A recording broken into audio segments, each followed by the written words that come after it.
Hello everyone, मेरा नाम प्रियंका दांगी है और आप मेरे चैनल टारगेट एमपीपीएससी विद प्रिया पर हैं। आज का टॉपिक है हमारा राजनीतिक दल। हम राजनीतिक दल क्यों पढ़ रहे हैं? क्योंकि हमारा एमपीपीएससी मेंस जो है उसके पेपर सेकंड में पार्ट फर्स्ट में हमारा ये टॉपिक है। टॉपिक क्या है? तो हमारी यूनिट सेकंड चल रही है। सेकंड यूनिट का फर्स्ट टॉपिक में कुछ सीएजी था और कुछ आयोग थे, वो हम कर चुके हैं। आपने नहीं देखा है तो आप पिछले वीडियोस में जाके उनके बारे में देख लीजिए। ठीक है। दूसरा टॉपिक इसका है भारतीय राजनीति में जाति, धर्म, वर्ग, नृजातीयता, भाषा एवं लिंग की भूमिका। तो इसको हम बाद में करेंगे, बाद में इन द सेंस अगले वीडियो में करेंगे। क्यों? क्योंकि हमारा एक टॉपिक है मतदान व्यवहार, तो जब हम उसको करेंगे तो ये टॉपिक ऑटोमेटिकली कवर हो जाएगा। ठीक है, तो एक ही चीज को बार बार करने का कोई मतलब नहीं है। ठीक है, चलिए आगे इसमें कहा गया है कि भारतीय राजनीति में राजनीतिक दल एवं मतदान व्यवहार। ठीक है, अगला टॉपिक ये है।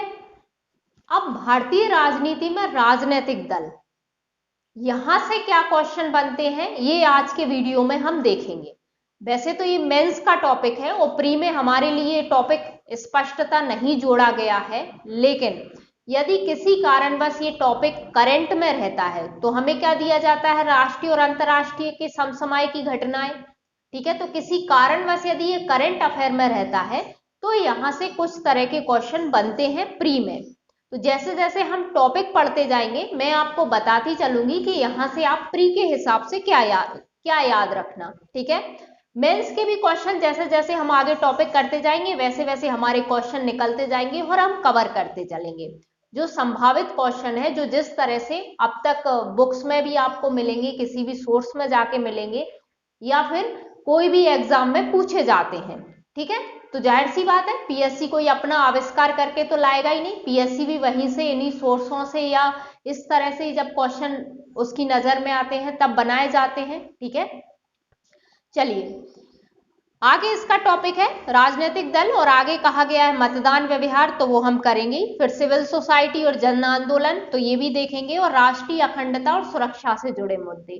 ठीक है, तो ये हमारे टॉपिक दूसरा है। तो ये टॉपिक हम अलग अलग वीडियो में, ताकि वीडियो एक में इतनी ज्यादा लंबी ना हो, तो हम अलग अलग वीडियो में अपनी सहूलियत के हिसाब से इनको देखते चलेंगे।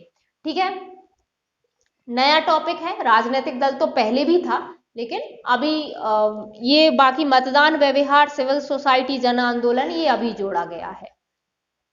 चलिए अब हम क्या करेंगे? राजनीतिक दल।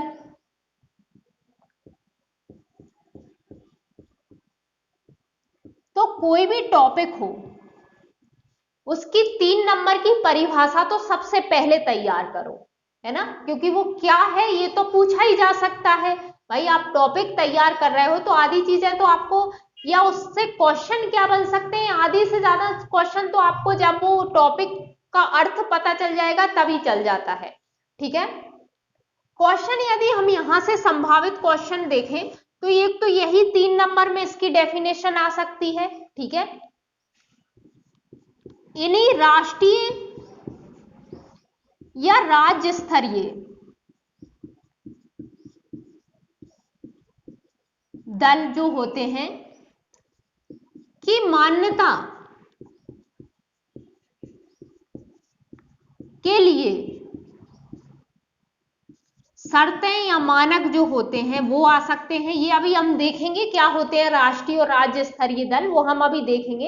ये मैं क्वेश्चन बता रही हूँ किस तरह से क्वेश्चन आपको आ सकता है। मतलब या तो ये आ सकता है कि राष्ट्रीय दल की मान्यता के लिए क्या शर्तें हैं, या निर्वाचन आयोग ने क्या मानक तय किए गए हैं। ठीक है, तो ऐसा आ सकता है। राज्य स्तरीय भी आ सकता है, लेकिन इसकी संभावना इसके अकॉर्डिंग थोड़ी कम है। ठीक है, राष्ट्र 3 नंबर में ये भी आ सकता है कि राष्ट्रीय दल कौन से हैं लिखिए, है ना, या राज्य स्तर के दल कौन से हैं, 2-3 दल के नाम लिखिए, है ना, या 3 दल के कोई नाम लिखिए, है ना, क्योंकि ये बहुत सारे होते हैं तो सारे तो 3 नंबर में आपसे लिखने आएंगे नहीं। ठीक है, 1, 2 या 3 वो पूछ सकता है कि 2-3 उदाहरण के साथ बताइए। ठीक है, ज्यादा से ज्यादा 3 नंबर की इसकी डेफिनेशन आएगी, ज्यादा से ज्यादा इनके कार्य पूछे जा सकते हैं। या भूमिका पूछी जा सकती है। भाई राजनीतिक दल कार्य क्या करते हैं या उनकी भूमिका क्या रहती है। यहीं से इनकी विशेषताएं या गुण इनके पूछे जा सकते हैं कि राजनीतिक दलों की विशेषताएं क्या होती हैं या उनके गुण क्या होते हैं। तो जैसे ही आप इनका अर्थ समझ लोगे आपको पता चल जाएगा कि इनकी विशेषताएं या इनके गुण क्या होते होंगे। ठीक है, एक क्वेश्चन आपका पूछा जा सकता है कि राजनीतिक दलों की जो है आलोचना कीजिए। ठीक है, ये क्वेश्चन आप भले पूरे पूरे लिख लीजिए।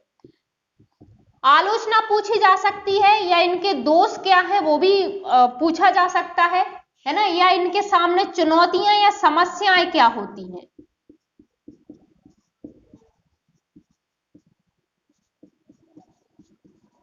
ठीक है, तो इस तरह से भी एक क्वेश्चन आपका बन सकता है।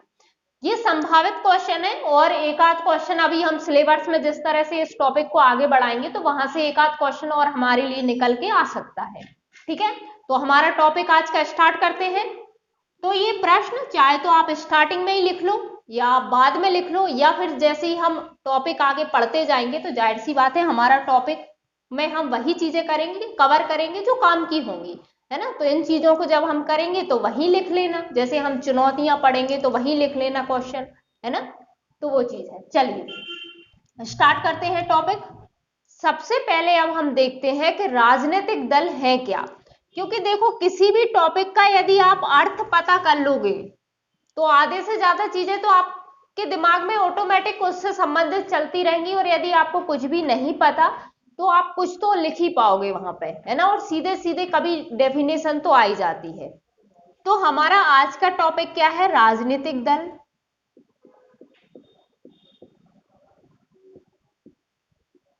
यदि 3 नंबर में इसकी परिभाषा लिखने आई तो आप क्या लिखोगे, तो लोगों का ऐसा समूह,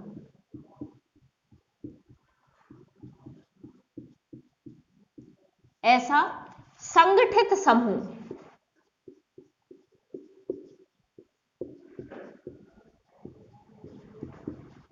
जो चुनाव लड़ने और सरकार में राजनीतिक शक्तियां प्राप्त करने के उद्देश्य से काम करता है।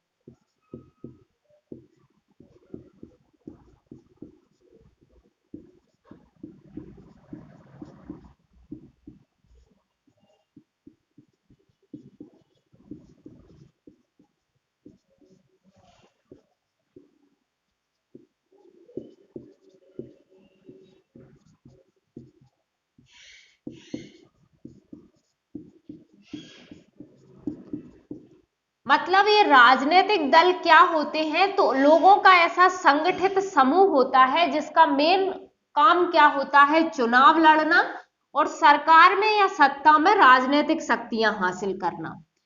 इस उद्देश्य के लिए ही वो काम करते हैं, और बाकी भी जो काम होते हैं वो उनके मेन उद्देश्यों को पूरा करने के लिए ही होते हैं। ठीक है, तो ऐसे समूह क्या कहलाते हैं, राजनीतिक दल कहलाते हैं। इसका मेन काम क्या है, चुनाव लड़ना और चुनाव जीत के राजनीतिक शक्तियां हासिल करना।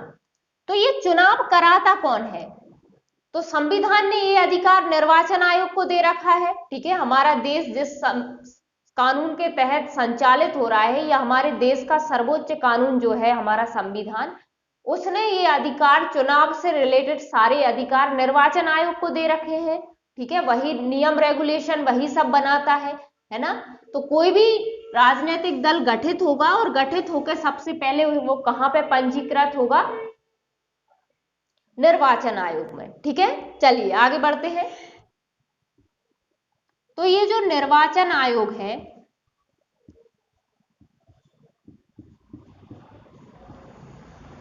कोई भी राजनीतिक दल बनेगा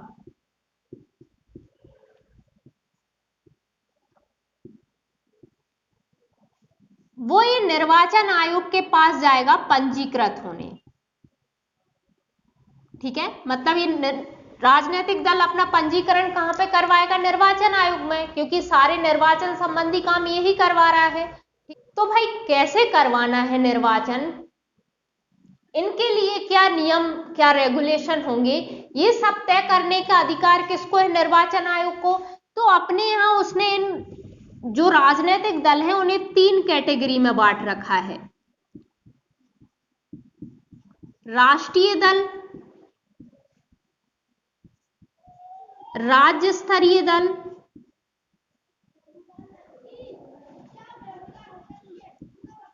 और पंजीकृत गैर मान्यता प्राप्त।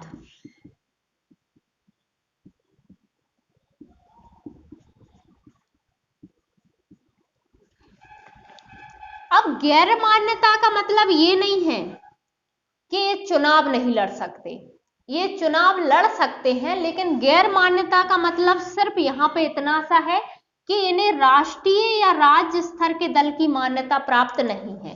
इन्हें क्षेत्रीय दल भी बोला जाता है, ठीक है, राज्य स्तरीय दल को। तो इनको ये मान्यता प्राप्त नहीं है,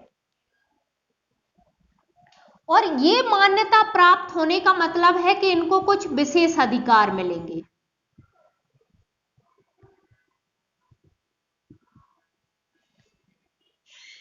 अब विशेष अधिकार मिलेंगे तो जाहिर सी बात है ये क्या कहेंगे कि भाई हमको क्यों नहीं दिया आपने इस स्तर का दर्जा। और जैसा कि नाम से हमें महसूस हो रहा है कि राष्ट्रीय स्तर का मतलब उसे कुछ ज्यादा अधिकार मिलेंगे या उसे कुछ ज्यादा वरीयताएं मिलेंगी, और राज्य स्तर का मतलब इसके अकॉर्डिंग इसका थोड़ा सा इसको कम वरीयताएं मिलेंगी या कम विशेष अधिकार मिलेंगे।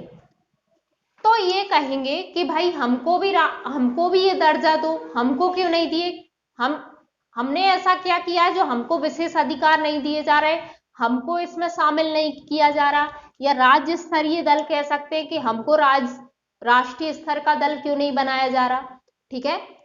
तो ये कहेगा कि भाई ये कोई हमारे चाचा की पार्टी नहीं थी जो हमने इनको ये दर्जा दे दिया, हमने कुछ मानक तय किए हैं, आप उस मानक को पूरा करो, और आप जो मानक भी पूरा करोगे उस हिसाब से आपको राष्ट्रीय या राज्य स्तर का दर्जा मिल जाएगा। और ये मानक कैसे तय किए जाते हैं कि भाई चुनावों में आपका जो परफॉर्मेंस होगा उस हिसाब से मानक तय किए गए हैं, उस हिसाब से आप राज्य स्तर का या राष्ट्रीय स्तर का दर्जा पा सकते हो, ठीक है। ये आपके समझने के लिए था, ये आपको नोट नहीं करना। डेफिनेशन आपने नोट कर ली होगी, वो 3 नंबर में पूछी जा सकती है, ठीक है। तो डेफिनेशन आप बिल्कुल, यदि आपको ऐसे याद हो गई है तो बहुत अच्छी बात है, नहीं हुई है तो आप उसे नोट कर लो और याद कर लेना। ये लिखने की जरूरत नहीं है, समझने के लिए भले ही लिखना चाहो तो भले ही लिख सकते हो। अब राष्ट्रीय स्तर का दल होना मतलब इसको क्या विशेष अधिकार मिलेंगे, या राज्य स्तर का होगा तो क्या विशेष अधिकार मिलेंगे।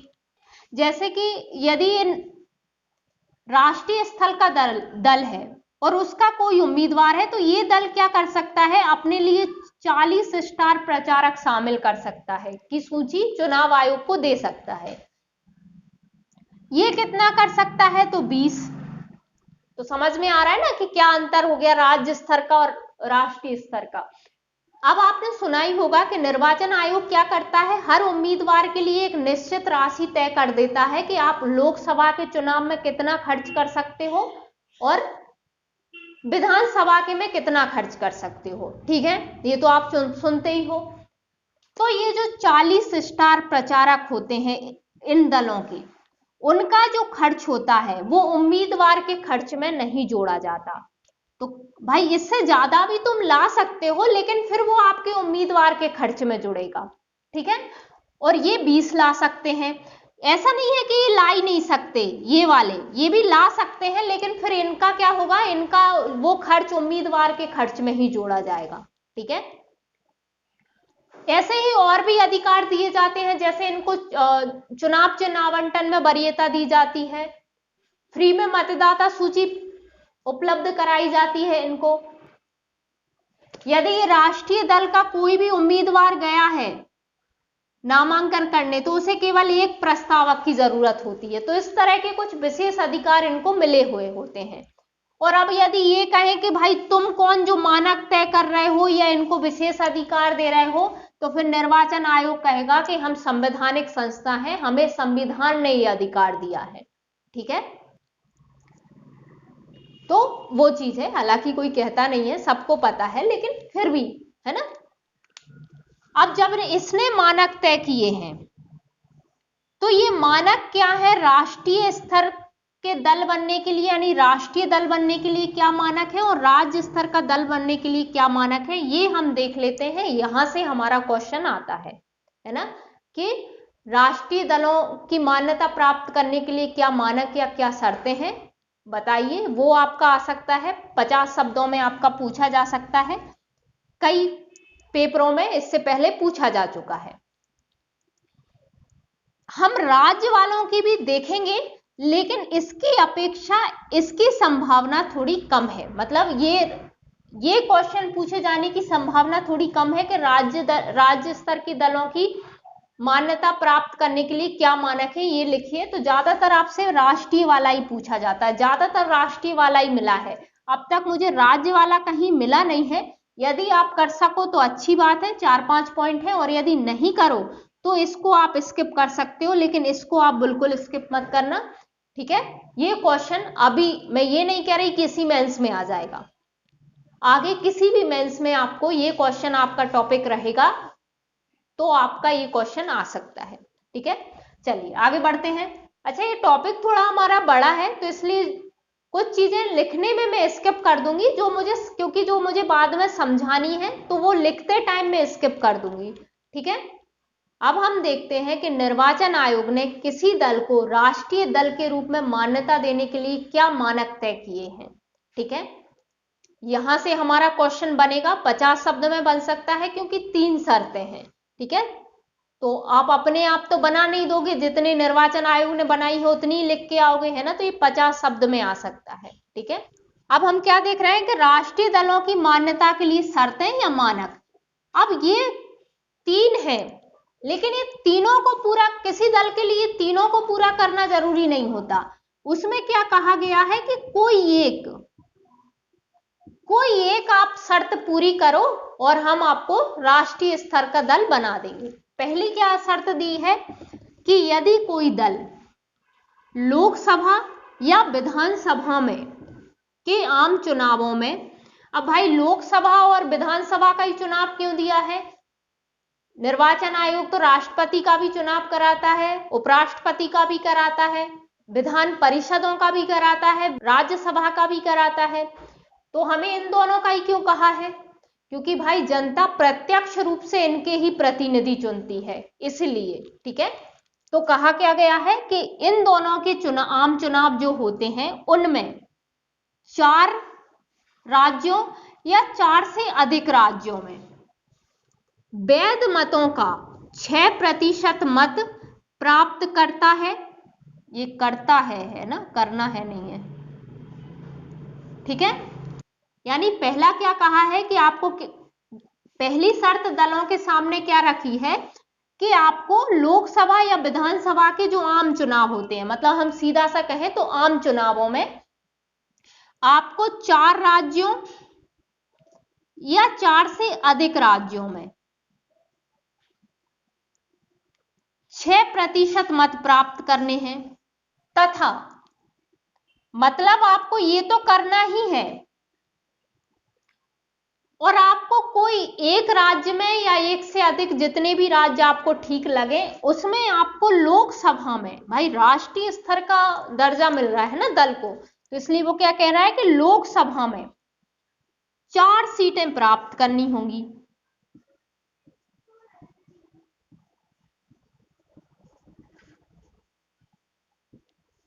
यानी आप ये दोनों कंडीशन फॉलो करते हो तो आप राष्ट्रीय स्तर के दल बन जाओगे। ठीक है, समझ में आया? मतलब पहले तो आपको 4 राज्यों में या 4 से अधिक राज्यों के जो कुल वैध मत हुआ करेंगे उसमें आपको 6% मत अपने पक्ष में लाना है, और 4 सीटें आपको लोकसभा में जीतनी है। वो आप भले कितने ही राज्यों से जीत जाओ, चाहे एक ही राज्य से जीत जाओ, चाहे एक से अधिक राज्यों से जीत जाओ, लेकिन यहाँ 4 या अधिक राज्य दिया है कि उन 4 या अधिक राज्यों में हर राज्य में आपको 6% मतदान अपने पक्ष में करवाना होगा, मतलब वहां होना चाहिए, ऐसा करवाना नहीं, होना चाहिए। ठीक है, तो पहली शर्त तो ये है। यदि आप इसको पूरा नहीं करते तो फिर दूसरी शर्त दी है, या फिर आप उसको फॉलो करो, कोई एक फॉलो करनी है ना अपन को, तो पहली तो ये दी है कि या तो आप इसको करो, यदि इसको नहीं करते, तो फिर आपके लिए सामने दूसरा मानक भी रखा है। अगली शर्त क्या दी है, मतलब कोई एक फॉलो करना है ना, ये याद रखना, इनमें से कोई एक फॉलो करनी है। पहली हम देख चुके हैं, पहला मानक क्या था, ठीक है, यदि आप वो पूरा नहीं कर रहे हो तो आप दूसरा मानक पूरा कर सकते हो। और दूसरा मानक क्या है कि यदि कोई दल लोकसभा में 2% सीटें, ठीक है, जीतता है तथा ये सदस्य 3 अलग अलग राज्यों से चुने जाते हैं। इसका मतलब क्या है कि जितनी टोटल सीटें हैं लोकसभा की, उसकी आप 2% सीटें आप हासिल करो, लेकिन ये सीटें 2% किसी एक ही राज्य से नहीं होनी चाहिए, बल्कि 3 अलग अलग राज्यों से होनी चाहिए। मतलब ये तय नहीं है कि किसी एक राज्य से आपको कितनी जीतनी है, लेकिन 3 अलग अलग राज्यों से यदि आप 2% सीटें जीत जाते हो लोकसभा में, तो भी आपको राष्ट्रीय दल का दर्जा मिल जाएगा। ठीक है, एक शर्त ये दी है। अच्छा, ये मानक देखता कैसे है, कैसे आकलन करता है, तो लास्ट चुनाव जो हुए होते हैं उनमें देखता है। ऐसा नहीं है कि कोई पार्टी राष्ट्रीय पार्टी बन गई तो भले ही वो 3 शर्तों में के अंदर में ना रहे हो वो राष्ट्रीय रहेगी, ऐसा नहीं है। ये हटती रहती हैं, शामिल होती रहती हैं। ठीक है, इन मानकों को जो पूरा करेगी वो शामिल हो जाएगी, जो इन 3 में से किसी भी मानक को पूरा नहीं करेगी वो हट जाएगी। ठीक है, समझ रहे हो ना? तो ये हटती रहती हैं और शामिल होती रहती हैं। हो सकता है कोई पार्टी आज राज्य स्तरीय पार्टी है, इन 3 में से वो किसी भी एक मानक को पूरा कर लेगी तो वो राष्ट्रीय पार्टी बन जाएगी। ठीक है, यदि वो इन तीनों में से किसी एक भी मानक को पूरा नहीं कर रही है और उसे राष्ट्रीय पार्टी का दर्जा प्राप्त था, और यदि लास्ट चुनाव में उसने इस तीनों में से कोई भी मानक पूरा नहीं कर पाई, तो उसे राष्ट्रीय दल का दर्जा उसका समाप्त हो जाएगा। ठीक है, चलिए अगली क्या शर्त दी हमें कि ठीक है, आप पहली वाली 2 पूरी नहीं कर पा रहे हो तो आप इसको पूरा करो। इसमें क्या है कि यदि कोई दल कम से कम 4 राज्यों, है ना, मिनिमम 4 राज्यों में राज्य स्तरीय दल का दर्जा प्राप्त होना चाहिए। यदि उसे 4 राज्यों में राज्य स्तर का दर्जा प्राप्त हो गया, इसके कुछ मानक हैं राज्य स्तरीय दल के भी, यदि वो 4 राज्यों में उसको पूरा कर गया तो फिर वो राष्ट्रीय दल बन जाएगा। ठीक है, तो ये 3 मानक तय किए हैं निर्वाचन आयोग ने कि आप इन 3 में से कोई एक मानक पूरा करो और आपको हम राष्ट्रीय दल बना देंगे, और फिर जो उसके सारे विशेष अधिकार मिलेंगे वो हम आपको दे देंगे। इससे पहले हम राज्य स्तरीय दल की मान्यता के देखें कि उसके लिए क्या मानक होते हैं, उससे पहले हम एक चीज देख लेते हैं कि अभी वर्तमान में कितने राष्ट्रीय दल हैं, कितने राज्य स्तरीय हैं, ऐसा है ना भाई। हमको पता कैसे चलेगा कि राष्ट्रीय दल कितने हैं, क्षेत्रीय दल यानी राज्य स्तरीय दल कितने हैं और पंजीकृत कितने हैं? तो ये हमको कौन बताएगा? चुनाव आयोग। और चुनाव आयोग हमेशा हर दिन तो जारी कर नहीं सकता, क्योंकि पार्टी तो हाल समाप्त होती रहती है, बनती रहती है ना। तो ऐसा तो है नहीं कि उसे हाल वो हर दूसरे दिन जारी कर रहा है, वो समय समय पर जारी करता है ना। तो उस हिसाब से जो लास्ट उसने जारी किया है उसके हिसाब से अभी वर्तमान में 8 राष्ट्रीय दल हैं, 54 राज्य स्तरीय दल हैं,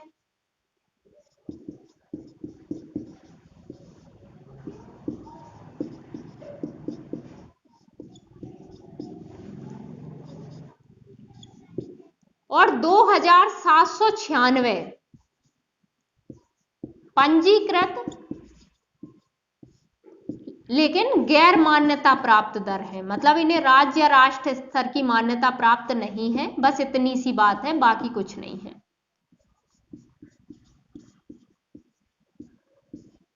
ठीक है, लेकिन क्या हमको ये आंकड़े याद करने की जरूरत है? तो बिल्कुल नहीं, है ना। अब प्री में तो हमारा टॉपिक है नहीं है, लेकिन प्री में यदि यहां से क्वेश्चन आ जाए तो फिर आप कहोगे ये तो हमारे सिलेबस में नहीं था। तो हाँ, नहीं था, लेकिन यदि मान लो वो करंट में उससे रिलेटेड कोई मुद्दा चल रहा हो तो यहां से क्वेश्चन पूछा जा सकता है। ठीक है, तो आप पीएससी से लड़ने तो जाओगे नहीं कि हमसे ये क्यों पूछ लिया। ठीक है, तो क्या आपको ये आंकड़े याद करने की जरूरत है? क्या आपको सारी पार्टियां याद करने की जरूरत है? तो नहीं, आपको सिर्फ याद करना है ये 8 पार्टी, क्योंकि ये अच्छा, ये आंकड़ा बदलता रहता है। और कैसे बदलता है? तो पिछले लास्ट चुनाव जो होते हैं उनके परफॉर्मेंस के हिसाब से चुनाव आयोग इनका दर्जा बदलता रहता है। मतलब मान लो कोई राष्ट्रीय दल था, उसने लास्ट चुनाव में वो 3 मानक जो उसने निर्धारित किए थे उसमें से वो किसी को पूरा नहीं कर पाया, तो इसका राष्ट्रीय दल का दर्जा समाप्त हो जाएगा। सेम इसी के साथ है, यदि ये भी जो मानक उसको निर्धारित है वो पूरे नहीं कर रहा है तो ये भी हट जाएगा। और ये आंकड़ा तो बहुत जल्दी जल्दी बदलता रहता है, क्योंकि हर दूसरे दिन पार्टी बनती रहती है ना। तो यहां से तो क्वेश्चन बहुत ही रेयर पूछे जाते हैं। यदि मैं कहूं कि 99 यहां से क्वेश्चन बनेगा तो 99% संभावना यहां से है, और बाकी 1% में ये दोनों आ जाएंगे, है ना। तो देख रहे हो संभावना की कितनी कम है। हालांकि कोई राज्य स्तरीय दल का कोई हाल में ही राष्ट्रीय स्तर का दल बना है, या कोई हाल में ही राज्य स्तर के दल का दर्जा प्राप्त किया है, तो बस वो पूछा जा सकता है करंट से आपका। लेकिन ये आपको, क्योंकि ये बहुत जल्दी नहीं बदलते हैं भाई, ये एक दर्जा प्राप्त कर चुके हैं तो एक ना एक मानक तो ये फॉलो करते हैं, तो ये आंकड़ा बहुत जल्दी नहीं परिवर्तित होता है। इसलिए ये आपको बस इन दलों के नाम आपको पता होना चाहिए। बाकी आपको ऑप्शन भी यहीं से मिल जाएंगे और क्वेश्चन भी आपको यहीं से मिल जाएगा। ठीक है, तो ये तो प्री का रहा। मेंस में हमसे क्या पूछा जा सकता है? यदि हमारा टॉपिक है तो हो सकता है 3 नंबर में हमसे ये पूछ ले कि कुल कितने राष्ट्रीय दल हैं, उनके नाम लिखिए। या फिर ये पूछ ले कि कोई 2 या 3 राज्य स्तरीय दल या क्षेत्रीय दलों के नाम लिखिए। तो देखो, आपने यदि ये दल याद कर लिए तो उनके अलावा भी जो भी नाम आप थोड़े बहुत सुनते होंगे वो राज्य स्तर के होंगे, क्योंकि इनके नाम तो मैं पूरी गारंटी दे सकती हूं किसी ने नहीं सुने होंगे। ठीक है, आप उस क्षेत्र से हो, वहां से हो, उसी पार्टी से संबंधित हो जो गठित हुई है, वो अलग बात है। ठीक है, लेकिन जनरली इनके बाद हम यदि किसी पार्टी का नाम सुनते हैं तो क्षेत्रीय दलों की सुनते हैं, कहीं भी प्रचार में, कहीं से कैसे भी। ठीक है, न्यूज़पेपर वगैरह में भी। तो इनको याद करने की जरूरत नहीं है, बहुत सारी हैं। यदि आपको मेंस में लिखने आ जाए तो भाई आम आदमी पार्टी, जनता दल से ही 2-3 है, जनता दल यूनाइटेड है, जनता दल है, और जनता दल एक और भी कुछ करके है ना, और सपा। तो बहुत ऐसे जो आपने जनरली नाम सुने होंगे, 2-3 आपको आराम से आ जाएंगे। वैसे यहां से संभावना मैंने क्या कहा, 1% है, ये आपको पता होना चाहिए। ठीक है, एक क्वेश्चन आया था, कोई भी 2 राजनीतिक दलों की विचारधाराएं लिखिए। ठीक है, तो ये क्वेश्चन वहां से आया था। तो चूंकि क्वेश्चन पहले आ चुका है तो हम उसको तैयार करेंगे, लेकिन मैं आपको यहां वो क्वेश्चन क्यों नहीं बताऊंगी, क्योंकि देखो, एक तो वो कॉपी पेस्ट वाली बात हो जाती कि भाई नेट से निकाल के वही मैं आपको बता देती विचारधारा। ठीक है, वैसे ज्यादातर देखा जाए तो विचारधारा के आधार पर एक तो आपकी बीजेपी और दूसरी आपकी सीपीआई, या इसी में से सीपीआईएम जो है, स्पष्ट विचारधाराएं इनकी हैं। बाकी तो जो मुद्दे जो होते हैं उनके हिसाब से उनकी विचारधाराएं परिवर्तित होती रहती हैं और शामिल होती रहती हैं। लेकिन कहा जाता है, या जब विचारधारा के आधार पर वर्गीकृत किया जाता है, तो इनको और बाकी मध्यम मार्गी आ जाते हैं, तो यानी उनकी सबकी सेम सेम है। तो मैं सजेशन दूंगी कि आप इनमें से ही किसी दो की याद कर लेना। यदि मैं उठा के करती तो भाई विचारधारा मैं तो बदलती नहीं, मैं किसी भी दल की उनकी साइट पे जाती, वहां से आपको कॉपी पेस्ट करा देती। हालांकि मैं ये नहीं कह रही हूँ कि जो मटेरियल मैं बता रही हूँ वो आपको कहीं से नहीं मिलेगा, लेकिन ये यदि मान लो मुझे इन दोनों की पसंद आई, मैं इन दोनों की कराती, लेकिन आपको इसकी ज्यादा सरल लग रही है, तो इसलिए या इसके लिए आप स्वतंत्र हो। और मैं ये भी नहीं कह रही कि आप इन तीनों की करिए, मैं इन तीनों का ऑप्शन इसलिए दे रही हूं क्योंकि स्पष्टता विचारधारा इनकी है, तो इसलिए मैं कह रही हूं कि आप इनमें से कर लीजिए, किसी की, इनमें से किसी दो की कर लीजिए। लघु उत्तरीय पूछा गया था और लघु उत्तरीय ही पूछा जाएगा। पहले शब्द सीमा 100 शब्द थी, अब 50 शब्द है, तो छोटे छोटे से बस उनके नाम है, आप उनको याद करोगे, आपके 50 शब्द पूरे हो जाएंगे, उनकी डिटेल भी पढ़ने की जरूरत नहीं है। ठीक है, तो ये क्वेश्चन आप तैयार करना। ये क्वेश्चन पीएससी पहले पूछ चुका है कि कोई भी दो राजनीतिक दलों की विचारधाराएं लिखिए। ठीक है, तो ऐसा नहीं है, क्वेश्चन उसके रिपीट होते हैं पीएससी की, तो ये क्वेश्चन आपको तैयार करना है। यहां से ये क्वेश्चन निकल के आया, ये हमने देख लिए हैं। ये संख्या आप चाहो तो लिख लो, नहीं तो अभी ये तो परिवर्तित होती रहती है, तो जरूरी नहीं है। 8 राष्ट्रीय पार्टी हम देख लेते हैं कौन कौन सी हैं। वर्तमान में राष्ट्रीय पार्टी हमारी कितनी है? 8।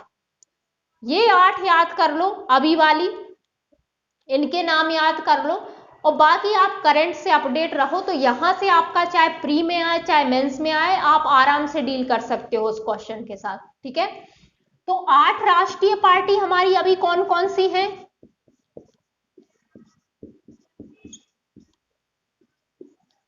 पहली है हमारी बीजेपी, आप पूरा पूरा नाम लिख लेना, भारतीय जनता पार्टी।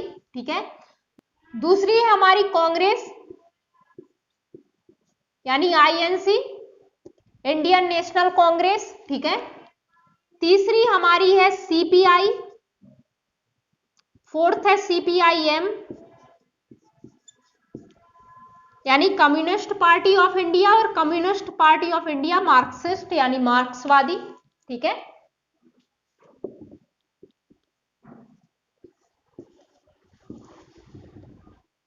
तो बीजेपी कांग्रेस तो सभी जानते हैं।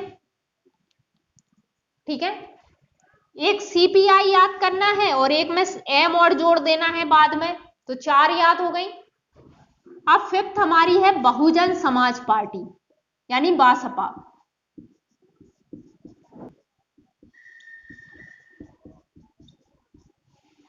6th हमारी है ऑल इंडिया तृणमूल कांग्रेस।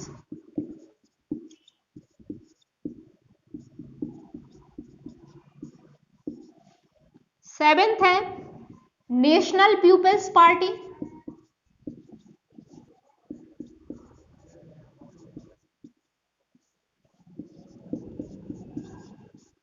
और आखिरी हमारी है नेशनलिस्ट कांग्रेस पार्टी।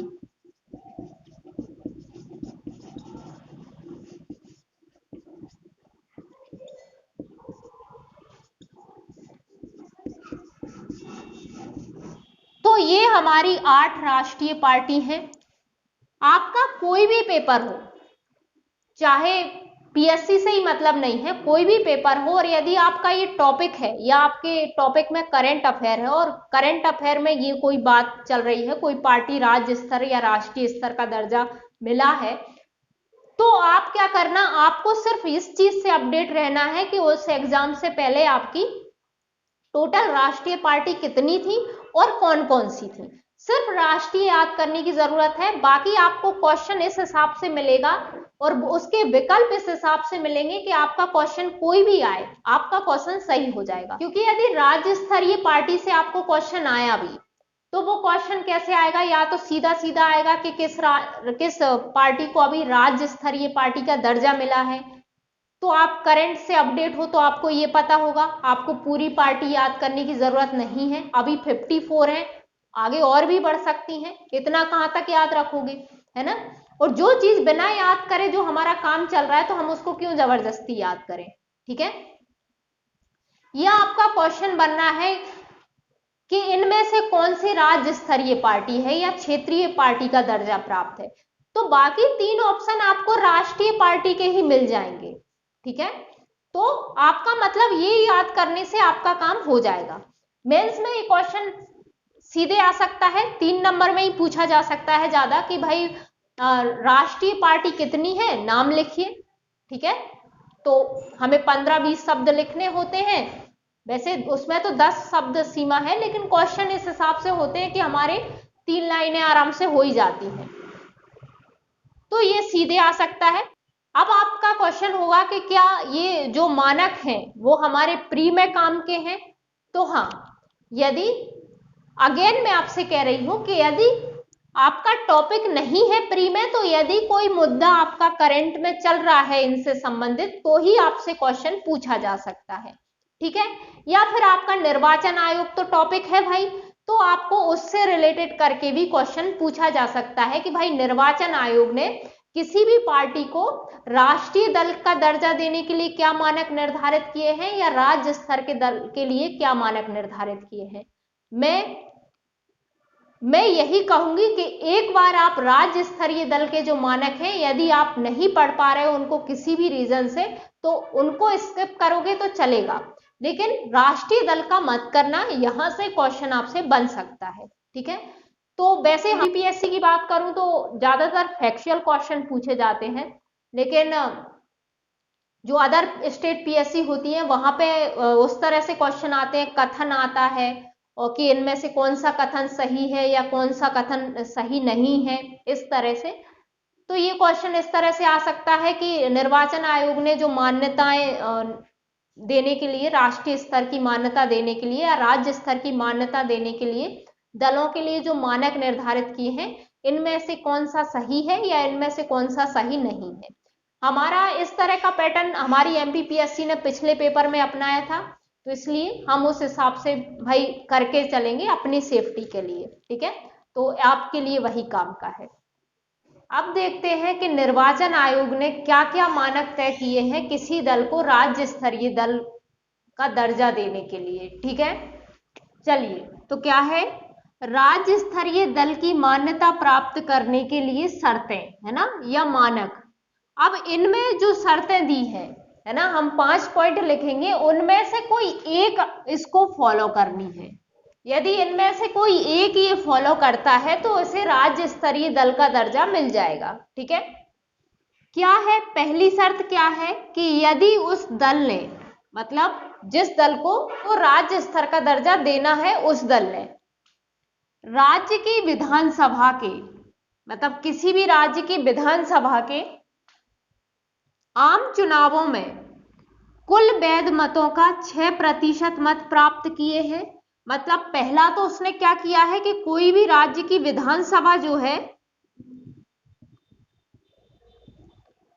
उसके चुनावों में उसने क्या किया है, 6% मत प्राप्त किया है, तथा मतलब इसी के साथ उसी राज्य में, जिस राज्य में 6% उसने मत प्राप्त किया है, उसी राज्य में विधानसभा में 2 सीटें जीती हैं। ठीक है, तो कोई भी दल राज्य स्तरीय दल कब बन जाएगा, यदि वो किसी राज्य में विधानसभा में 6% वोट ले लेता है और उसी विधानसभा में वो 2 सीटें, मतलब 6% वोट के साथ वो 2 सीटें जीतता है। क्या है कि कभी कभी क्या होता है कि वोट परसेंट तो किसी दल के पक्ष में अच्छा खासा होता है, लेकिन उसके थोड़े बहुत अंतर से उसके उम्मीदवार नहीं जीत पाते। जैसा अपन ने पिछले चुनाव में बीजेपी के लिए देखा था ना, कि बीजेपी का वोट परसेंट ज्यादा था, लेकिन गवर्नमेंट किसकी बनी, कमलनाथ सरकार की, क्योंकि कमलनाथ जी के पास बहुत ज्यादा उनके उम्मीदवार जीत गए थे, है ना, तो वोट परसेंट उनका ज्यादा था, लेकिन उम्मीदवार थोड़े थोड़े अंतर से कई जगह उम्मीदवार इनके जीत गए। ठीक है, वो चीज है। दूसरा क्या है, दूसरी मतलब या तो आप ये पूरी करो, या दूसरी कहा है कि लोकसभा चुनावों में, वही है, लोकसभा के जो आम चुनाव होते हैं में किसी राज्य में कुल वैध मतों का 6% प्राप्त करना। तो इसमें भी क्या कहा गया है कि किसी राज्य की जो सीटें निर्धारित हैं किसी भी राज्य में लोकसभा की, उसमें आप उस राज्य में 6% मत ले लो, प्लस उसी राज्य में कम से कम एक लोकसभा सीट जीत लो।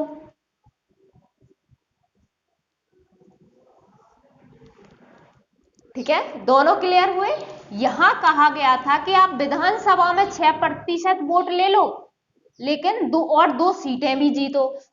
यहां कहा गया है कि आप लोकसभा में 6% वोट लो और एक सीट जीतो, क्योंकि लोकसभा भाई बड़ी हो जाएगी ना विधानसभा के अकॉर्डिंग, है ना। तो इसलिए यहां 2 सीट जीतनी है तुमको 6% वोट के साथ और यहां एक सीट जीतनी है। तो चाहे तो आप इस शर्त को पूरा करो चाहे इस शर्त को पूरा करो, है ना।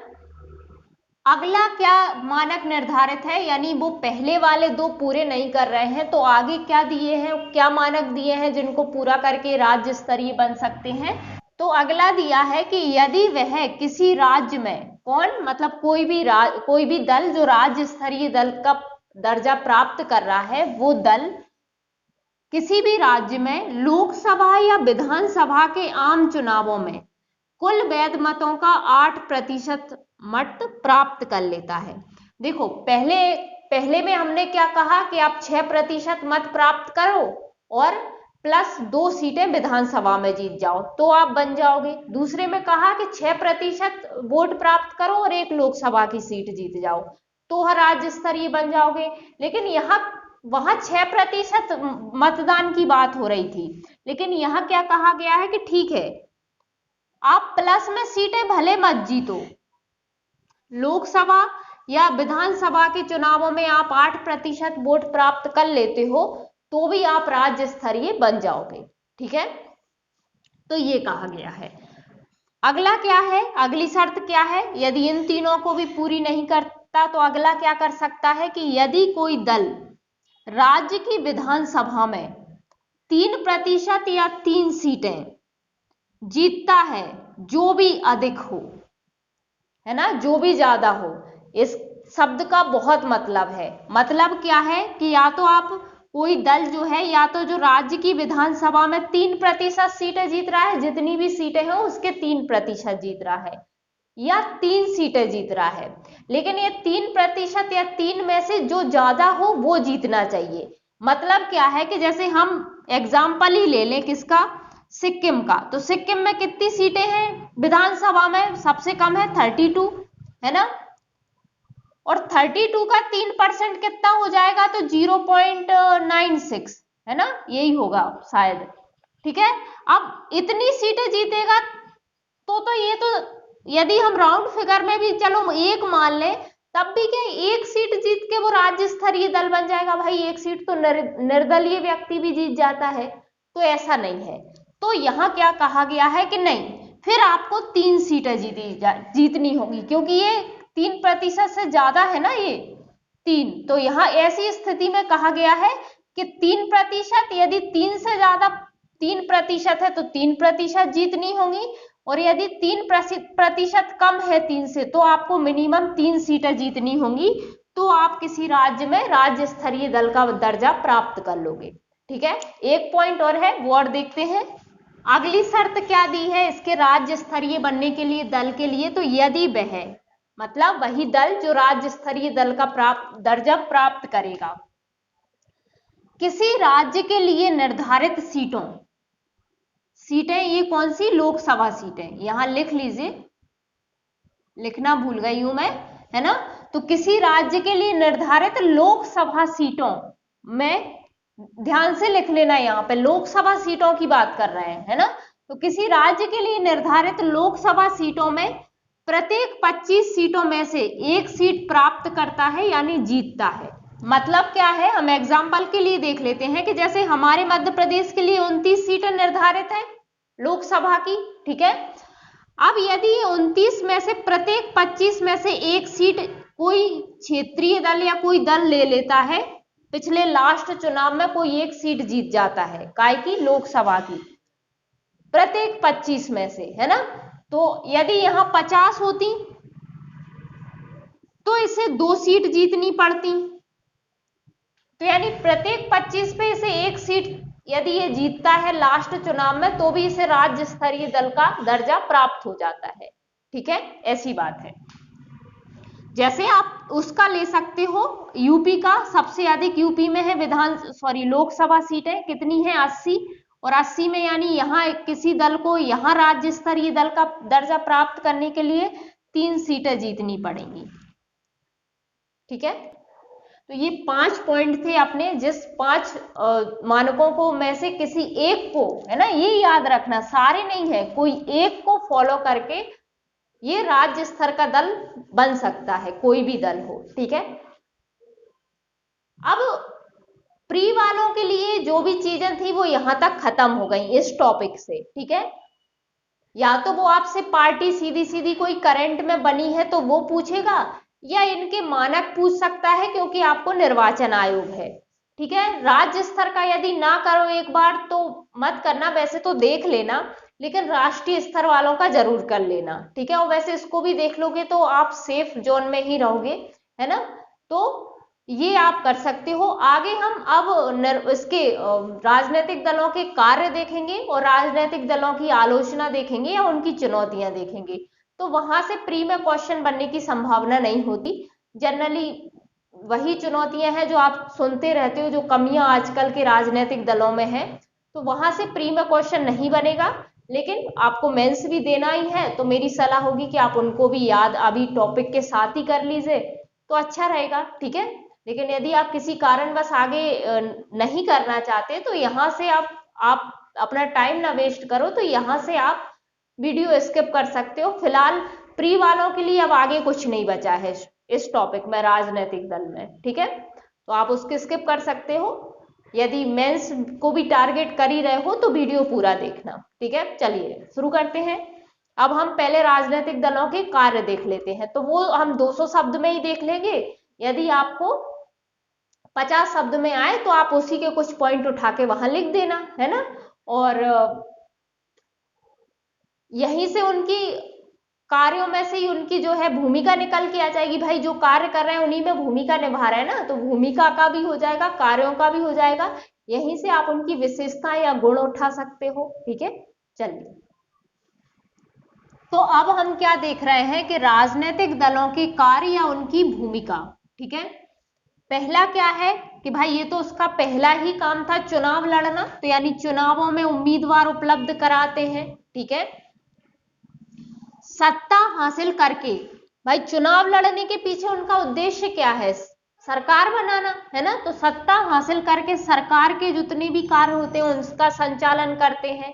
तो ये भी राजनीतिक दल हो गए, राजनीतिक दलों के प्रतिनिधि करते हैं ना सरकार का संचालन। ठीक है, तो वो बात है। थर्ड देख सकते हैं कि कानूनों के निर्माण में अहम भूमिका निभाना, अर्थात विधायिका में विभिन्न दलों के प्रतिनिधि किसी भी कानून को पारित करते हैं या उसमें सुधार करते हैं या उस पर बहस करते हैं, है ना, तो विधायिका में विभिन्न दलों के प्रतिनिधि बैठे होते हैं। ठीक है, तो इसलिए कानूनों के निर्माण में उनकी महत्वपूर्ण भूमिका होती है। चलिए आगे देखते हैं, अगले कार्य क्या हो जाएंगे अब इसके राजनीतिक दलों के, तो विपक्ष के रूप में सरकार की गलत नीतियों और असफलताओं की आलोचना करना और सरकार को उत्तरदायी बनाना। भाई देखो, अभी वो सरकार बना रहे थे, है ना, सत्ता का प्रयोग कर रहे थे, जो पक्ष सरकार में जा रहे थे, ठीक है, नीतियां बना रहे थे, कानून बना रहे थे, हमने वो देख लिया 3 पॉइंट में। अब जो दल विपक्ष में आते हैं, मतलब बहुमत हासिल नहीं कर पाते, तो वो विपक्ष में बैठते हैं। ठीक है, तो विपक्ष के रूप में वो क्या करते हैं, सरकार यदि कोई गलत नीति बना रही है या कोई भी असफलता उसे प्राप्त हो रही है तो उसकी आलोचना करते हैं। इससे लोगों को पता चलता है कि भाई सरकार क्या कर रही है। अब सरकार भी जनता के प्रति उत्तरदायी है, क्योंकि अगले 5 साल में उसे फिर चुनाव जीतने हैं, तो इसलिए क्या होता है, सरकार उत्तरदायी बनती है। यदि विपक्ष सक्रिय हो तो सरकार उत्तरदायी बनती है। ठीक है, तो ये भूमिका हो जाती है विपक्ष के रूप में दलों की। ठीक है, अगला है कि सत्ता पक्ष की निरंकुशता पर अंकुश लगाना। ठीक है, वही बात है, यदि सत्ता पक्ष यानी सत्ता पक्ष का दल भी या सत्ता पक्ष कोई भी अपनी मनमानी कर रहा है तो वही बात है, वो लोगों के सामने वो चीज रखेगी, भ्रष्टाचार भी उजागर करेगी, बाकी यदि कोई और असफलताएं वगैरह उसकी रहेंगी तो वो जनता के सामने विपक्षी दल रखते हैं। चलिए आगे देखते हैं, आगे क्या कार्य है इनके कि समान या मिलते जुलते विचारों को एक साथ लाना और नीति व कार्यक्रम का निर्धारण कर सरकार को दिशा प्रदान करना।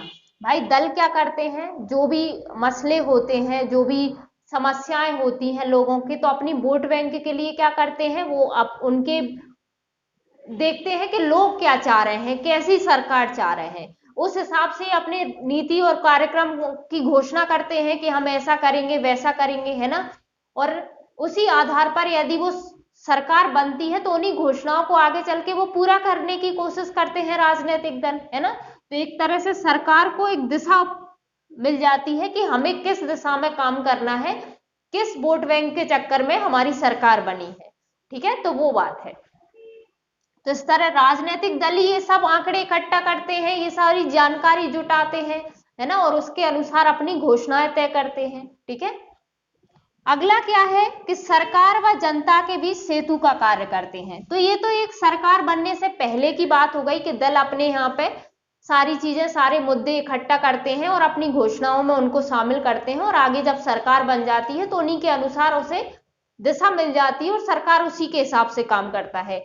लेकिन जब सरकार बन जाती है तो भाई अगले 5 साल बाद उन्हें फिर से चुनाव करवाने हैं, इसलिए वो समय समय पर लोगों के बीच सक्रिय रहते हैं। और यदि कोई भी, जैसे किसानों के मुद्दे हो या कोई भी मुद्दा हो, तो यदि उनके पास ऐसा कुछ आ रहा है मुद्दा, तो भाई वो सरकार तक, अपने लोगों तक अपनी बात पहुंचाता है कि आप इस पक्ष में काम कीजिए, क्योंकि नहीं तो ये बड़ा पक्ष अपने खिलाफ हो जाएगा, तो अगली साल, अगली बार चुनाव में हमें इससे नुकसान हो सकता है ना। तो इस तरह से जनता की समस्या सरकार तक, और सरकार की जो भी योजनाएं वगैरह होती हैं वो लोगों तक ज्यादा से ज्यादा पहुंचाते हैं, ताकि लोग उनके पक्ष में हो, उनका वोट बैंक का निर्माण हो सके, ठीक है। तो एक तरह से सेतु के रूप में काम करते हैं। ओके, अगला है जनमत के निर्माण में महत्वपूर्ण भूमिका होती है। जाहिर सी बात है, अपने उम्मीदवार के प्रति लोग वोट दें, उनके लिए ये लोग जगह जगह जाते हैं, लोगों को वोट मांगते हैं, लोगों से अपने पक्ष में जनमत का निर्माण करवाते हैं, ठीक है। अकेला उम्मीदवार तो जाता नहीं, हर कार्यकर्ता, हर सबकी, हर सदस्य की बहुत बड़ी भूमिका होती है चुनाव में, ठीक है। तो वो बात है। चलिए आगे देखते हैं, अगले राजनीतिक दलों के क्या कार्य हैं कि जनता को राजनीतिक प्रशिक्षण देते हैं। कैसे देते हैं राजनीतिक प्रशिक्षण कि भाई अपने लोग अपने ज्यादा से ज्यादा वोट का प्रयोग करें, मताधिकार का प्रयोग करें, क्योंकि यदि लोग वोट नहीं डालेंगे तो उनको ही नुकसान होगा, है ना। बहुत कम कम अंतर से भी हार जाते हैं, तो इसलिए वो लोगों को ज्यादा से ज्यादा प्रेरित करते हैं, जागरूक करते हैं कि आप वोट डालिए, मतदान करिए, ठीक है। तो इस तरह से जनता जो है वो राजनीतिक रूप से जागरूक होती है, ठीक है, अपने मताधिकार का मतलब समझती है। अगला है राष्ट्र, क्षेत्र या समाज के विभिन्न मुद्दों को उठाते हैं।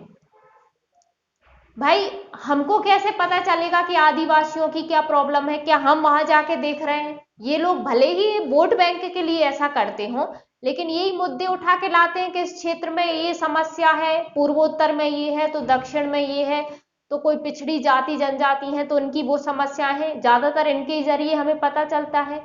ये उन्हें अपना वोट बैंक बनाना चाह रहे होते हैं, इसलिए उनके पक्ष में नीतियां लाते हैं, उन्हें प्रेरित करने के लिए उनके मुद्दे उठाते हैं। लेकिन हमें पता तो यहीं से चलता है ना, तो कुछ और लोग भी होते हैं जो स्वयं सेवक वगैरह होते हैं, एनजीओ वगैरह होते हैं, वो भी उनकी मदद करते हैं, लोग भी आपस में उनकी मदद करते हैं, उन्हें सहानुभूति की दृष्टि से देखते हैं, ठीक है। तो वो बात है, तो उनके मुद्दे यही लोग सामने लाते हैं, ठीक है। अगला है सरकार द्वारा उठाए गए कदमों को जनता तक पहुंचाना। भाई इनकी सरकार यदि है तो ये दल क्या करेगा, ज्यादा से ज्यादा अपने सरकार जो नीतियां बना रहा है उनका प्रसार करने की कोशिश करेगा, तभी तो जनमत का निर्माण होगा, तभी तो लोग उनके पक्ष में काम करेंगे। उनका तो काम ही यही होगा कि अगली बार भी हमें वोट दें, है ना। इसलिए वो ज्यादा से ज्यादा कार्यक्रम या जो भी योजनाएं बनाई जाती हैं, ज्यादा से ज्यादा अपनी पार्टी की यदि सरकार होती है तो ज्यादा से ज्यादा उनका प्रचार प्रसार वो लोग करते हैं कि हमारी सरकार ने ऐसा किया वैसा किया, ये सब है ना। तो इसी बहाने क्या होते हैं कि ज्यादा से ज्यादा लोगों तक उनके लाभ पहुंच पाते हैं। तो ये भी इनका काम हो गया। कार्यपालिका व विधायिका में समन्वय स्थापित करना। देखो मान लो एक दल की लोग जो चुन के गए विधायिका में, और उनमें से ही कुछ बने कार्यपालिका में मंत्री और प्रधानमंत्री, है ना, या मुख्यमंत्री, राज्य में हम कहें तो मुख्यमंत्री और जो मंत्री बने। अब यदि विधायिका में बैठे लोग कह दें कि दल से कि कौन सा आपने हमें मंत्री बना दिया या प्रधानमंत्री बना दिया, हमको तो कार्यपालिका का सहयोग ही नहीं करना, लेकिन चूंकि वो एक दल से जुड़े होते हैं तो उस दल के नीतियों के आगे उन दल के सदस्य होने के कारण वो सब मिलजुल कर काम करते हैं, ठीक है। तो इसी तरह कानून वो पास करा पाते हैं, नहीं तो ये स्वतंत्र हो तो ये सब अपने अपने क्षेत्र में लग जाएं, कोई किसी की मदद ही नहीं करे, है ना। तो इसलिए ये एक तरह से दल इनमें समन्वय स्थापित करके रखता है आपस में अपने सभी सदस्यों के बीच में, चाहे वो कार्यपालिका में शामिल हो या नहीं हो, क्योंकि जाहिर सी बात है आपने दल बदला तो आपको आपकी सीट भी छोड़नी होगी, है ना। तो इस तरह से दल इन्हें एक दूसरे से बांध के रखने का प्रयास करते हैं, ठीक है। ये हमारे 12 पॉइंट हो गए हैं। आई थिंक 12 पॉइंट हमारे सफिशियंट होंगे 200 शब्द के हिसाब से। यदि आपकी शब्द सीमा थोड़ी बहुत कम पड़ रही है एक आध पॉइंट की, तो आपको कोई भी पॉइंट पता हो तो आप लिख देना, ठीक है। वैसे मेरे हिसाब से हो गए हैं ये 12 पॉइंट सफिशियंट है, और ज्यादातर चीजें हमने कवर कर ही ली हैं, है ना। और भी यदि आपको राजनीतिक दलों के काम कुछ और अच्छे और पता हो सकता है मैं उतने अच्छे नहीं सोच पाई हूं, तो आप अपने पॉइंट भी ऐड कर सकते हैं जो राजनीतिक दल करते हैं, ठीक है। अब एक क्वेश्चन और हमने क्या देखा था कि हम राजनीतिक दलों की क्या चुनौतियां हैं या अभी वर्तमान में उनके समक्ष क्या समस्याएं आ रही हैं, है ना, या उनके दोष क्या हैं, ये हम देखेंगे। तो ये हम देख लेते हैं। यहां से हो सकता है आपसे ये इस तरह से क्वेश्चन आ जाए कि आलोचना ज्यादातर वो पूछता ही है ज्यादातर चीजों की, तो हो सकता है ये आ जाए कि राजनीतिक दलों की कार्य प्रणाली जो है उसकी वर्तमान परिप्रेक्ष्य में वो उतनी प्रभावी नहीं है, आलोचना कीजिए, है ना। तो आलोचना करवा सकता है, ठीक है। तो यहां से हमारा वो क्वेश्चन बन जाएगा, ठीक है। तो हम यहाँ क्या देख सकते हैं, राजनीतिक दलों की आलोचना।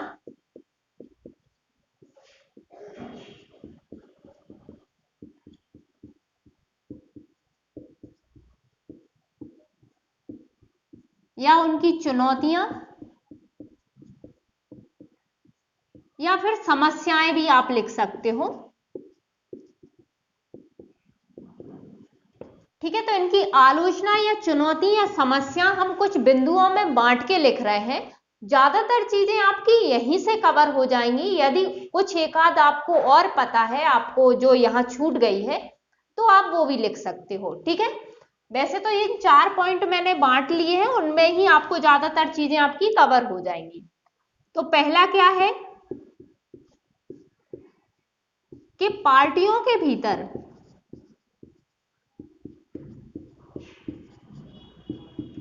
आंतरिक लोकतंत्र की कमी।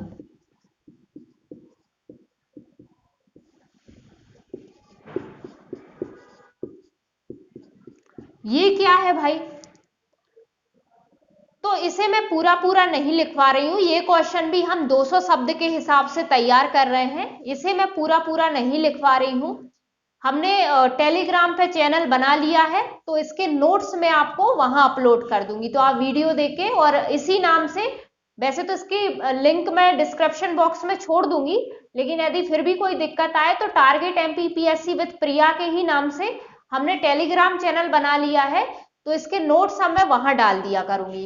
अभी तक मैं जो मुझे कुछ एक्स्ट्रा नोट्स वगैरह देने होते थे, तो मैंने कहा था कि मैं व्हाट्सएप के थ्रू कोई मुझे टॉपिक का नाम और टारगेट एमपीपीएससी विद प्रिया लिखकर मैसेज करेगा तो मैं वहां दे दूंगी। लेकिन इस तरह क्या हो रहा था कि मुझे सबको अलग अलग देने पड़ रहे थे, तो इसलिए फिर मैंने सोचा है कि ग्रुप बना लेते हैं, मतलब वहां चैनल बना लेते हैं, तो वहां थोड़ा सा एक्सपेरिमेंट किया गया है, देखो क्या होता है। वैसे वहां की उतनी जानकारी मुझे अभी उतनी नहीं है, पर सीख रहे हैं, देखते हैं क्या चैनल सही रहता है या ग्रुप सही रहता है।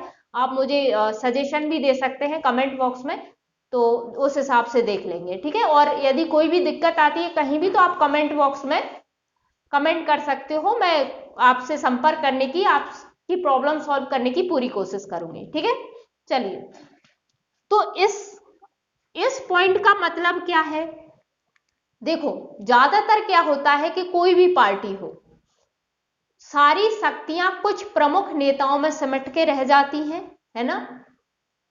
उससे होता क्या है कि अन्य सदस्यों को ये समझ ही नहीं पाते, ये जान ही नहीं पाते कि भाई इस चीज से बिल्कुल अनजान रहते हैं कि पार्टी के भीतर चल क्या रहा है, किस तरह से निर्णय लिए जा रहे हैं, किस तरह की नीतियां बनाई जा रही हैं। सामान्य कार्यकर्ता या आम जो सदस्य होते हैं उनसे उनका कोई लेना देना नहीं होता, ठीक है।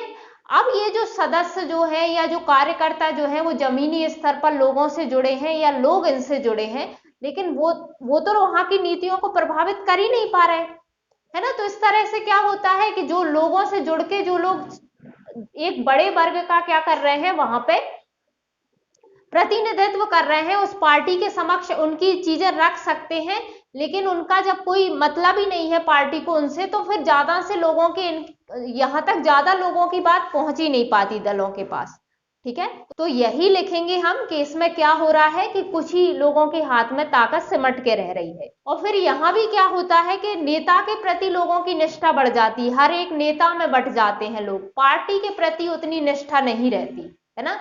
इसलिए जब किसी भी पार्टी का कोई नेता दल छोड़ के जाता है तो उसके साथ उतने कार्यकर्ता भी चले जाते हैं जो उसके पक्ष में थे, ठीक है।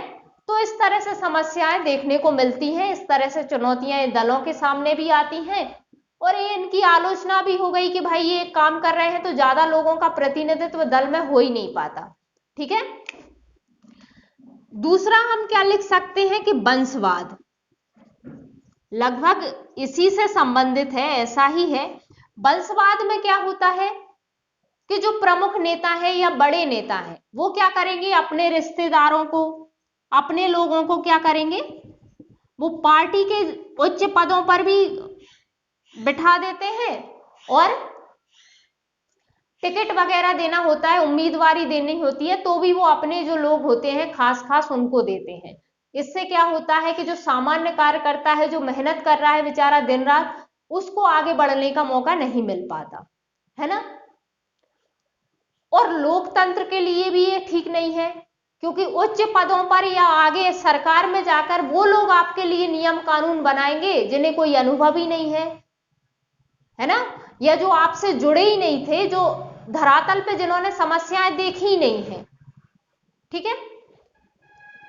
तो इस कारण से ऐसे लोग ऊपर उच्च पदों पर पहुंचते हैं या आगे सरकार वगैरह में पहुंचते हैं, तो ये लोकतंत्र के लिए भी अच्छा नहीं है और दलों के लिए भी अच्छा नहीं है। तो ये भी हमारी आलोचना हो गई। अगला हम देख सकते हैं कि पैसों व अपराधियों की घुसपैठ आजकल बढ़ रही है।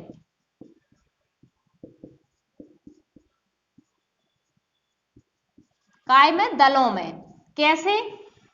भाई हम सब जानते हैं कि पैसे पानी की तरह बहाए जाते हैं चुनावों में, है ना। तो पार्टी टिकट भी किसको देती है, जो या तो फंड इकट्ठा करने में सक्षम हो या पैसा, अपना पर्याप्त पैसा उसमें चुनावों में लगाने के लिए सक्षम हो। पार्टी ऐसे ही लोगों को देती है टिकट, ठीक है।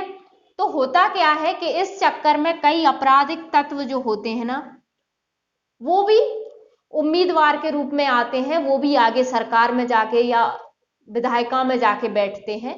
तो ये चीज भी इनकी आलोचना या चुनौती में आ सकती है, ठीक है।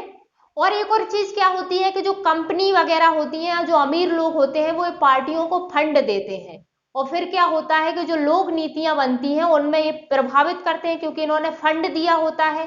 तभी तो अभी बीजेपी पे क्या इल्जाम लगता रहता है कि भाई तुम अडानी के पक्ष में नीतियां बना रहे हो, रिलायंस के पक्ष में नीतियां बना रहे हो, है ना। इस तरह से क्यों क्यों आरोप लग रहे हैं, इसलिए लग रहे हैं ना, क्योंकि ताकि ये कहा जा रहा है कि वो इनको फंड देते हैं, इसलिए ये इनको इनके हिसाब से नीतियां बना रहे हैं। अभी जब किसान आंदोलन चला था, जब ये सब मुद्दा कितना चला था, है ना, तो वही बात है। तो क्या होता है कि पैसे यदि इनको फंड कोई भी दे रहा है, कोई भी कंपनी या बड़ी कोई भी अमीर दे रहा है, तो ये क्या करता है, फिर नीतियों पे भी प्रभाव पड़ता है। और फिर भाई जो आम लोग हैं या जो इनको फंड नहीं दे रहे हैं, तो उनकी नीतियां उनके पक्ष में जो बनती हैं उनको प्रभावित ये करते हैं। ठीक है, तो ये भी समस्या हो गई है। अगला हम देख लेते हैं विकल्पहीनता। ये क्या होता है? विकल्पहीनता की स्थिति क्या होती है? ये दोनों स्तर पर देखी जाती है, दल के स्तर पर भी और उम्मीदवार के स्तर पर भी। कैसे? दल के स्तर पर कैसे देखी जाती है? क्योंकि भाई कोई भी दल की स्पष्ट विचारधारा अभी नहीं है। ज्यादातर दल क्या होते हैं, जो मसले जो वर्तमान में चल रहे हैं या जो निकल के आते हैं ज्यादातर मसले, उन पर ही सामान्य रूप से सब सहमत होते हैं, है ना। भाई मान लो गरीबी चल रही है, तो वो सभी दल ये नीतियां बनाएंगे कि हम गरीबी के लिए ये करेंगे। बेरोजगारी के लिए चल रहा है, हिंदू मुस्लिम चल रहा है, तो यदि किसी भी क्षेत्र में उनको लगता है कि ये मुद्दा प्रभावी है, तो सब सब पार्टियां उसी मुद्दे को लेके बैठ जाती है। तो मतदाता तो कंफ्यूज है ना, कि अब जब सभी के सामने वो मुद्दा है, तो वो किसी भी पार्टी को चुन लेगा, है ना। वो किसी एक पार्टी के पक्ष में क्यों जाएगा? तो इनकी कोई स्पष्ट विचारधारा नहीं होती। ये आजकल सभी मध्यम मार्ग ही अपना लिया है। सभी ने क्या किया है, जो भी मुद्दा चल रहा होता है जिस क्षेत्र में, उसी को सब पकड़ लेते हैं। ठीक है, तो यहां उसके सामने स्पष्ट विकल्प नहीं रहता कि भाई मैं किसको चुनूं, क्योंकि सबके एक जैसे मुद्दे, एक जैसी घोषणाएं हैं, लगभग एक ही चीज को लेके हैं, तो सब उसी तरफ उनका हर तरफ ही रुझान होता है। तो ऐसा कोई सिलेक्ट करने वाली बात उनके सामने रहती नहीं है। दूसरा होता है उम्मीदवार। उम्मीदवार में विकल्पहीनता कैसे हो जाएगी? क्या होता है कि जो पार्टी में बड़े या प्रमुख नेता होते हैं, वो ही बार बार चुनाव लड़ते हैं। किसी नए चेहरे को वो लोग ना तो टिकट देते हैं, ना हमारे सामने इस तरह से कि भाई यदि हम किसी पार्टी के किसी उम्मीदवार से असंतुष्ट हैं, है ना, और मान लो सेम टाइम पे हम बाकी पार्टियों के उम्मीदवारों से भी असंतुष्ट हैं, तो हमारे सामने कोई नया चेहरा नहीं होता, है ना। तो ये भी इनके सामने समस्या है, या इनके सामने चुनौती है भाई, राजनीतिक दलों के सामने। और हमारे लिए भी ये आलोचना ही है कि राजनीतिक दलों की भूमिका ऐसी हो गई है। ये सारे इन चारों पॉइंट के नोट्स लगभग मैंने 4 भागों में विभाजित करके, 4 बिंदुओं में विभाजित करके 50-50 शब्द के हिसाब से, आपके 200 शब्द के हिसाब से तैयार किया है। यदि ये 50 शब्द में आए तो आप पॉइंट बना के लिख देना। मैंने इन्हें बिंदुओं के रूप में लिखा है, इनको भी आप पॉइंट में लिखना चाहो तो अलग अलग पॉइंट में लिख देना। एक्सप्लेन करने की जगह उस चीज को पॉइंट में ही बना देना। ठीक है, ज्यादातर चीजें हमारी यहाँ पे कवर हो गई हैं इससे। यदि एक दो चीजें आपको भी कोई राजनीतिक दलों की आलोचना से याद आ रहा है, तो आप अपना भी ऐड कर सकते हो। ठीक है, चलिए, अब यदि हम आलोचना कर रहे हैं, तो बेहतर आलोचना हमारी क्या हो जाती है कि हम उसके सुझाव भी दे दें कि इन दिक्कतों से आप कैसे निकल सकते हो। ठीक है, या फिर सीधे सीधे ही आपसे सुझाव मांग लिए गए कि भाई राजनीतिक दलों के सामने ऐसी ऐसी समस्याएं हैं, आप सुझाव दीजिए कि वो इनको कैसे दूर कर सकते हैं। ठीक है, या हम भी कोई आंसर लिख रहे हैं, उनकी समस्याएं या चुनौती लिख रहे हैं, तो आंसर फ्रेमिंग में लास्ट में हम इस सुझाव यदि निष्कर्ष में जोड़ देते हैं, तो हमारा आंसर भी इफेक्टिव बन जाएगा। ठीक है, तो सुझाव क्या दे सकते हैं हम? तो इसी इनकी चुनौतियों से ही देख लेते हैं ना, कि भाई पार्टियों में आंतरिक लोकतंत्र नहीं है, वंशवाद है। तो हम क्या करेंगे कि भाई जो पार्टियों के चुनाव होते हैं, उनमें आप खुला मतदान करवाओ। इसके नोट्स भी आपको मिल जाएंगे टेलीग्राम पे ही, मैं लिंक डिस्क्रिप्शन में दे दूंगी, और यदि कोई भी दिक्कत आए तो आप मुझे कमेंट बॉक्स में बोल सकते हो। तो खुला मतदान करवाओ, है ना, ताकि सभी सदस्यों को या सभी कार्यकर्ता वगैरह को, सबको मौका मिले। खुला मतदान मतलब पार्टी में भी यदि आप बड़े पद पे किसी को भेज रहे हो, तो आप खुले मतदान करवाओ उनके लिए, ताकि सभी को मौका मिले। ठीक है, एक आप ये कर सकते हो। दूसरा, यदि इनके सामने समस्या है कि अमीर और इन सब का प्रभाव बढ़ रहा है, तो क्या हो सकता है भाई, हम कह सकते हैं कि एक मूलभूत जो बुनियादी जो खर्च होता है,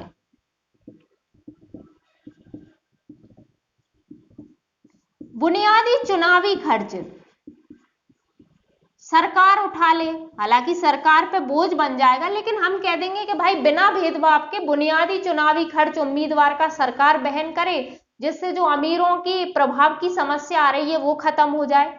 ठीक है, कह सकते हैं आप पर्याप्त प्रतिनिधित्व दो महिलाओं को और युवाओं को, ताकि लोगों के सामने भी विकल्प हो और इन्हें भी मौका मिले, है ना। तो आप टिकट वगैरह देने में एक निश्चित अनुपात में सब दल ऐसा कर सकते हैं कि इन्हें क्या करें, इन लोगों को भी एक निश्चित अनुपात में मौका देना चाहिए, है ना, ताकि लोगों के सामने भी विकल्प आए। हमारे सामने विकल्पहीनता की दिक्कत थी, तो इस तरह लोगों को विकल्प भी मिलेंगे, इन वर्गों का प्रतिनिधित्व भी बढ़ेगा उसमें, है ना, और नए नए लोग आएंगे तो नए नवाचार लेके आएंगे, तो वो सारी चीजें हैं, तो इससे पार्टी को भी फायदा होगा और लोगों को भी। ठीक है, तो ये हम सुझाव दे सकते हैं। एक हम कह सकते हैं कि भाई मतदाता ही जागरूक बने। यदि उसे लग रहा है कि दल मनमानी कर रहे हैं या किसी अपराधी वगैरह को उतार रहे हैं, तो आप उसको मत चुनो, ताकि अगले बार से वो इस चीज को नहीं करे, है ना। तो एक यही कह सकते हैं कि मतदाता जागरूक बने, है ना। और भी सुझाव आपके पास कुछ हो राजनीतिक दलों को देने के लिए तो दे देना। ठीक है, यहां से इस टॉपिक से जो भी संभावित क्वेश्चन थे जिस तरह से बन सकते थे, चाहे प्री में हो चाहे मेंस में हो, हमने सब देख लिए हैं। ठीक है, ज्यादातर मैंने बुक्स वगैरह में, इवन मैंने एनसीईआरटी में भी मुझे ये टॉपिक मिला था, तो वहां से भी मैंने जो क्वेश्चन मुझे मिले थे वो भी मैंने यहाँ करवा दिए हैं। ठीक है, और भी जिन सोर्सों से या पुराने प्रीवियस पेपर से कहीं से भी मुझे क्वेश्चन मिले थे, तो ज्यादातर हमने यहाँ पे कवर कर लिए हैं। यदि फिर भी आपको इससे रिलेटेड कोई क्वेश्चन मिले तो आप मुझसे पूछ सकते हैं। इसके नोट्स मैं आपको टेलीग्राम चैनल पे उपलब्ध करा दूंगी, और कोई समस्या हो तो आप कमेंट बॉक्स में मुझे बता सकते हैं। ठीक है, आई होप आपको वीडियो अच्छी लगी होगी, और यदि वीडियो आपको अच्छी लगी तो प्लीज इसे लाइक कीजिए, शेयर कीजिए और चैनल को सब्सक्राइब कीजिए। Thank you so much.